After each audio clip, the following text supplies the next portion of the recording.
আসসালামু আলাইকুম এভরিওয়ান, সবাই কেমন আছেন? বাংলাদেশ থেকে সার্বিয়া যাওয়ার এখনই মোক্ষম সময়। যারা এই মুহূর্তে ইউরোপের কোনো একটি দেশে যাওয়ার স্বপ্ন দেখেন, তাহলে আমি বলব দেরি না করে এক্ষুনি সার্বিয়ার জন্য ফাইল জমা দেন। বাংলাদেশ থেকে এখন সার্বিয়ার প্রচুর ভিসা হচ্ছে।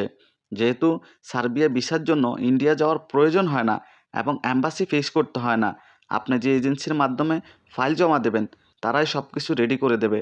আপনি শুধু আপনার ডকুমেন্টগুলো সঠিকভাবে দিলেই হবে। তাই বলবো দেরি না করে এখনই সার্বিয়ার জন্য ফাইল জমা দেন। এই মুহূর্তে বাংলাদেশ থেকে বেশ কয়েকটি বিশ্বস্ত এজেন্সি সার্বিয়ার ফাইল জমা নিচ্ছে। তারা শুধু বাংলাদেশে নয়, মিডল ইস্টের অনেকগুলো দেশে তাদের অফিস রয়েছে। আমি তাদের সাথে কথা বলেছি। কোনো গ্রাহক থেকে তারা অগ্রিম টাকা নিচ্ছে না। ভিসা হওয়ার পর সম্পূর্ণ টাকা নেবে।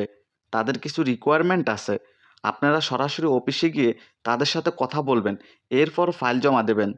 আমি এজেন্সিগুলোর নাম ভিডিওতে উল্লেখ করলাম না। ধন্যবাদ সবাইকে।